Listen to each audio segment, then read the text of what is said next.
Hi, my name is Venna. I'm originally from Rare, but I live in Nandi.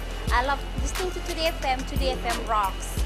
Bula, I'm John from Kornabuan, Tavua. I love listening to Today FM. It rocks. Bula, I'm Teopola. Bula, I'm Makanisi. We love listening to Today FM because it rocks in Ba. Bula, my name is Tisa. I've been listening to Today FM. Today's hit music on Today FM. In the news tonight, dental workers in Mombasa call for better pay. Villagers seek clarification on proposed bylaws. And resort encourages young Fijians to enter hospitality sector. From the studios of FBC Suva, Amrita Sagar. Dental workers at the Mombasa hospital feel they are not fairly paid as per their job description. They aired their grievances to the Minister for Economy this afternoon during the budget consultation at the Mombasa Civic Centre. Eleanor Tarangayview reports. It was an opportune time for the public to speak with the Minister for Economy about the upcoming budget. These dental workers at the Mombasa hospital did not hold back, seeking help from government. When I graduated, I came in to a salary of $18,277. I studied for 5 years and I was given a salary of that.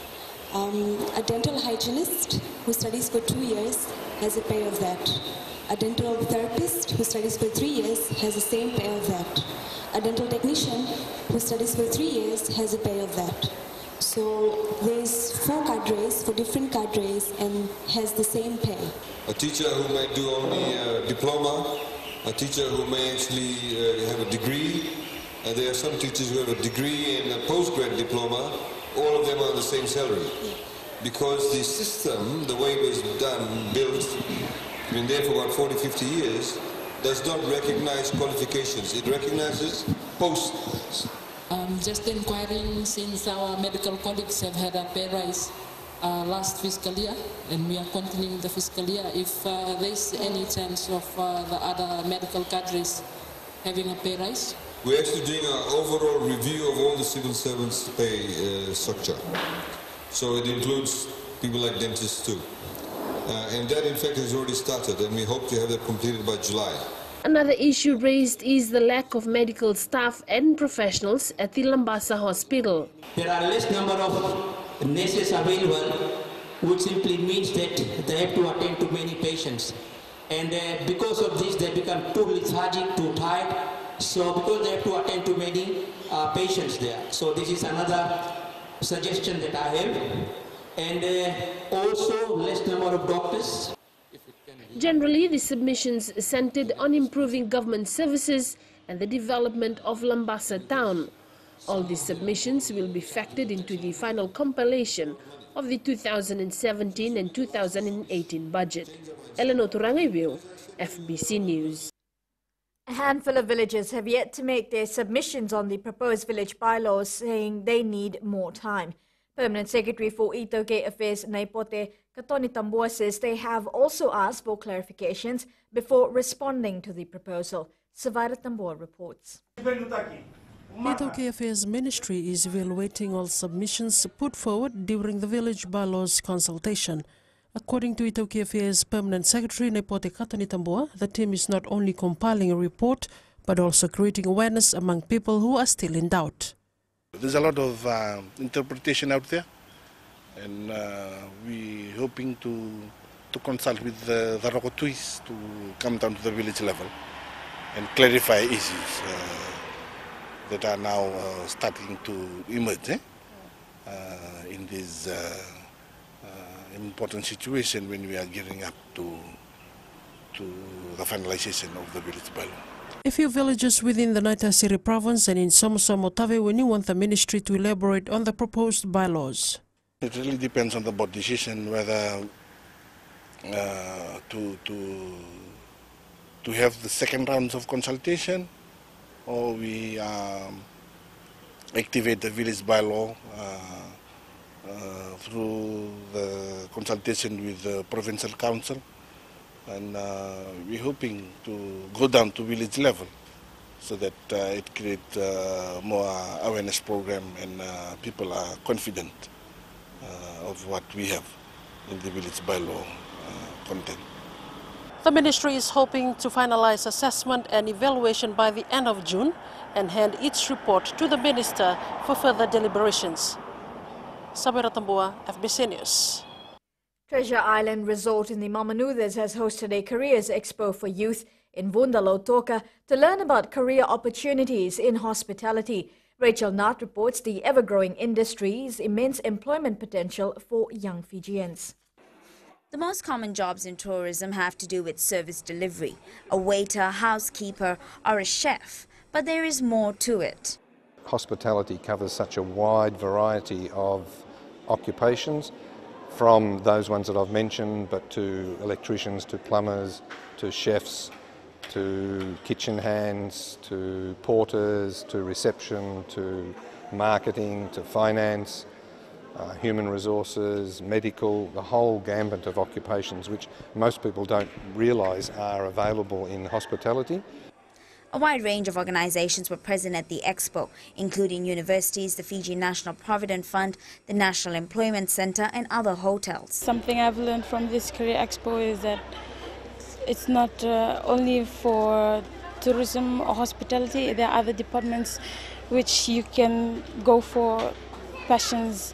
What's your passion? That's something that I heard that they say you go for passion and the money follows and all the things will follow. I've learned that from this Career Expo, it's not about engineering. Engineering is not only about for men or boys trade, it's also for women who are willing to be part of the engineering department. Treasure Island employs most staff from the Vunda district and wants this expo to generate more interest in the field of hospitality. Rachel Nath, FBC News. The recent cyclones and El Nino effect have had a huge impact in the region, with lives lost, infrastructure damage and significant impacts on food security. Permanent Secretary for Agriculture Jitendra Singh says Fiji has learned lessons from these natural disasters. Sharon Shivan reports. Speaking at the first Regional Pacific Food Security Cluster Forum in Nadi, Agriculture Ministry Permanent Secretary Jitendra Singh says disasters have produced new responses from governments and civil society. The Ministry of Agriculture provided seedlings to ensure that people had a sustainable supply of food 2-3 months later, and that was highly successful. We distributed more than 1 million seeds and seedlings. He says it has made Fiji more determined to influence global actions to combat climate change and have also become part of food security clusters across the Pacific region. The Permanent Secretary says the meeting held this week was important for regional governments, donors and stakeholders to form a collaborative network. We've already done a lot of work, particularly since Winston, in the food security area, establishing close connections with local ministries who already have existing databases. It is a matter of strengthening those databases, working more closely with them. The United Nations World Food Programme and Food and Agriculture Organization offered food security technical advice for regional countries who were part of the forum. Sharon Shivan, FBC News. Still to come, successful Fijian profiles a man who is everything from sports to serving in the disciplined forces and even banking. Stay with us.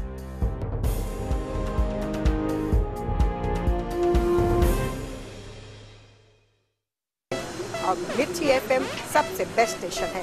हमारा नाम मिर्ची है, हम golden ताबुआ में रहता है और mirchi is hot in Tabua. Hi, we Bagels. We love Mirchi FM because it's hot. निवेश ताबुआ में रहता है, सुनता है यहाँ मिर्ची FM is very hot. Mirchi FM, it's hot.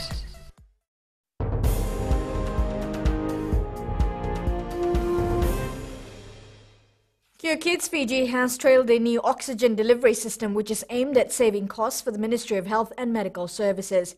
As Rachel Knott reports, once the unit is established, it will operate with a solar power system.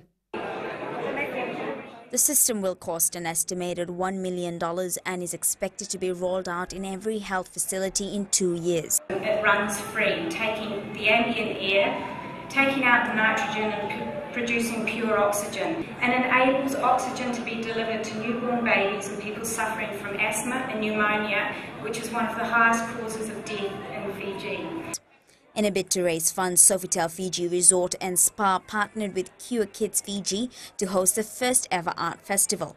Other partners such as Victoria Wines also joined the effort. The idea of, wine and art are both very sort of creative areas, and so they're beautifully matched. And I think Soho is a perfect match to this event. Cure Kids Fiji was established in 2006 as a charity. It is a subsidiary of Cure Kids New Zealand, an organisation that has been supporting medical breakthroughs since 1971. Rachel Narth, FBC News. The Fiji Police Force is conducting its blue light camp for students after 2 years with the aim of showing children that there is more to life than electronic gadgets. In partnership with AusAid and UNICEF, the Blue Light Camp, coordinated by the Juvenile Bureau, has been an avenue for the Fiji Police Force to nurture students into becoming law-abiding citizens. Sharon Shivan reports. The week-long camp is being held at Burelevu village in Tailevu, and 28 students are from schools in both the Central and Eastern Division. The focus of the camp is to show students how there is more to life than gadgets. So bring them into the village setup, they will be select an approach where not only we benefit, it's the youth that benefit, and also the village. They benefit by making the village youth realize that they have a lot to offer. The week-long program will include activities such as building of rafts, collecting seafood, as well as arts and craft. As hosts of the one-week camp, the villagers of Burelevu say they are happy to assist the force in molding Fiji's future generation. We often hear that education is a lifelong process.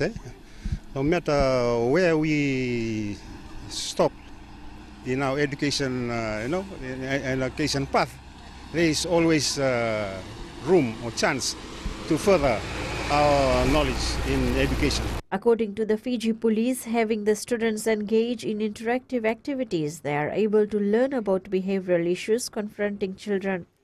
Sharon Shivan, FBC News. Success follows those who have their priorities in check.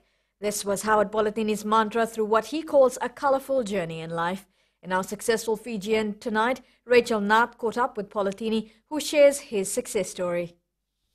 Successful Fijians is brought to you by the Fiji Development Bank, your partner in progress. Well, I guess I'm a son of an immigrant.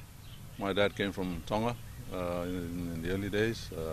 Well, I was born here and bred. I went to Suva Grammar School back in those days, where locals who got into the school were a real minority. And I went through one school with one uniform from class 1 to sixth form, and enjoyed my rugby at the school as well. Ended up as head boy at the school and captained the first 15. So those are some of the great memories of the school days. And then I went to New Zealand as part of the New Zealand localization program of school teachers. And had 3 years then, graduated from Teachers College and came back and taught for a little bit. But then I guess began to get itchy feet. I joined the Fiji military forces as well as a territorial officer. And after that, of course, the military had me out for years until I finally left teaching after just 10 years. Spent a bit of time in the Middle East and through the coups and so on. So I've had a parallel career to my teaching, my airport management, and to my financial services career. And of course, with that as well, I did, after I stopped playing rugby, I did about 20 years with FBC as a rugby commentator. Howard Polatini always knew he was going to be someone, that he had a brighter future. But he always knew it was not going to be an easy task. Yes, it was challenging, but I think it was inspiring as well, because I've had good mentors around me. Well, I guess ambition was something, and the competitive spirit, which is something that I think all parents drive into their kids, especially in Fiji. For Polatini, his family was the center of his life. There was a point when it was almost, family or this. But of course, I grew up in a very strong Christian family. My dad is a very strong, hard man who came here with nothing, and wanted to just get his kids through school. Education was number one, sort of thing. So I guess in the end, you look at the balance of life, look at the virtues of that, and because there's nothing like family. That is the core unit. So how does one go from being a successful rugby player to a teacher, to serving the country on the front line, and ending up with a career in finance? I think life is full, and there's 24 hours in one day and 7 days in a week. So I think, you talk about time management and so on. I don't think you can manage time because that sun doesn't stop for you. It keeps going. It's you who have to manage what you do. And I think setting goals is an important thing in life, and having time and proportionate amounts of time to divert to different. Sounds very easy. Maybe you can't put it in a model, in a matrix out there, but sort of thing. But if you've got it inside of you, it becomes part of your discipline. You're aware of it. I think you respond better to it. This is not the end for Politini. There is much more he has set his future towards. Rachel Nath, FBC News. Successful Fijians is brought to you by the Fiji Development Bank, your partner in progress. Coming up in sports, Anthony Joshua reigns. And cloud of doubt surrounds Vatemo Ravovo. Find out more after the break.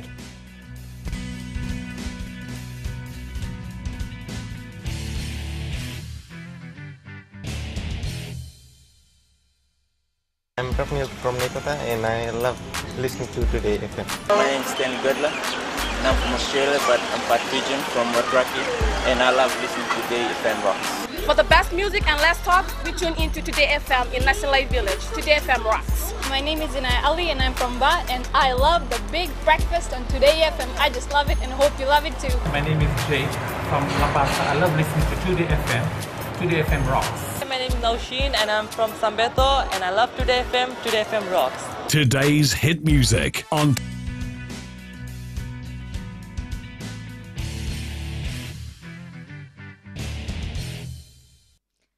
Vodafone Fiji Sevens coach Gareth Baber says Fiji Sevens rep Vatemo Ravovo still has a chance to be part of the national squad to the last leg of the World Series. Ravovo is going through light training sessions in camp as he recovers from a hamstring injury. Rohit Deo reports.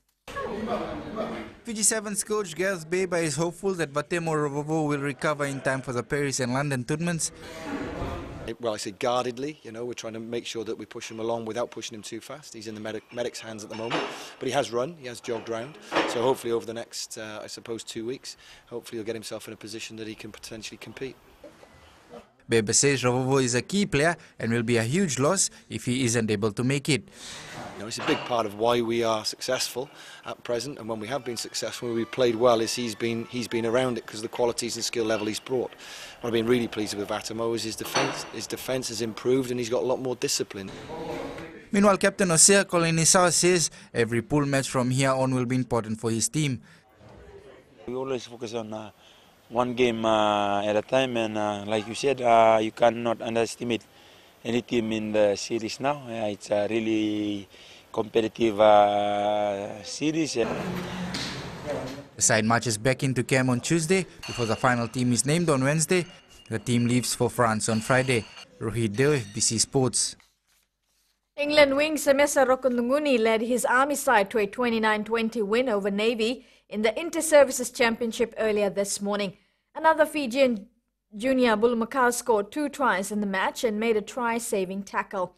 The Crusaders remain unbeaten after 9 rounds of competition in Super Rugby. The New Zealand-based side thumped the Cheetahs 48-21 in South Africa this morning. Rohit Deo with a wrap-up of last night's and today's matches. The Raki football side held Lautoka to a 1-1 draw in the Vodafone Premier League this afternoon, and in another match, Nandi defeated Ba 1-0.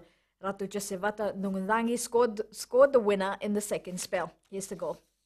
Nandi hustling for it, the flag stay down. Gaseva Katini, Nandi keeping the pressure, then to Luke Rawandamu. Luke drives straight into the hand, and following through is Josevata Nungundangi. Josiah Ratu not able to hold it, and Josevata Nungundangi in the 17th minute of play has opened the account for the Nandi side. A defensive blunder by goalkeeper Josiah Ratu.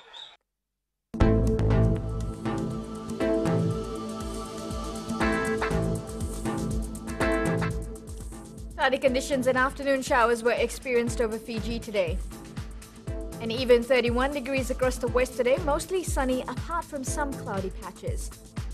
Looking eastwards from Pacific Harbour to Suva, a few brief showers did little to ease the heat, with temperatures in the mid-30s.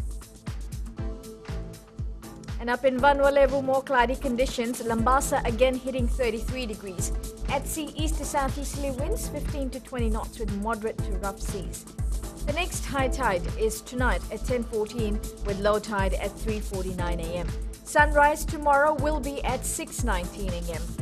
Now for tomorrow, cloudy conditions and afternoon showers are forecast for the group. Temperatures will hover in the high 20s.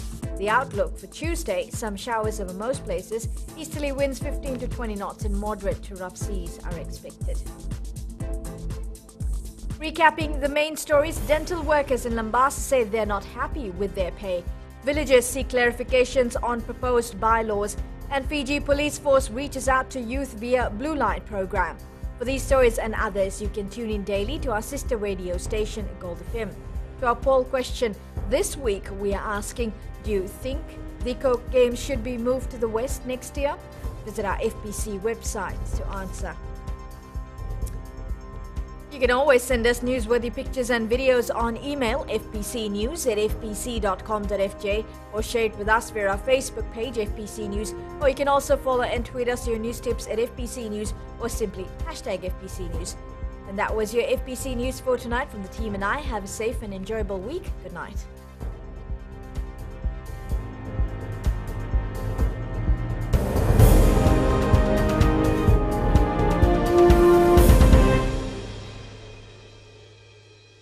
Weo te vitarokuta mai kono kula nrasa lutoka ndoba talenta kana porong na radio Fijian.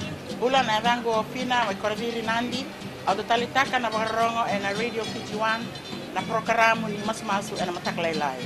Oya ochone kurinambila mai bunangoru na makete hinga toka kwe do talitakini na porong na radio Fijian gena na domo iviti. Na radio Fijian na domo iviti na bonga ni bienani.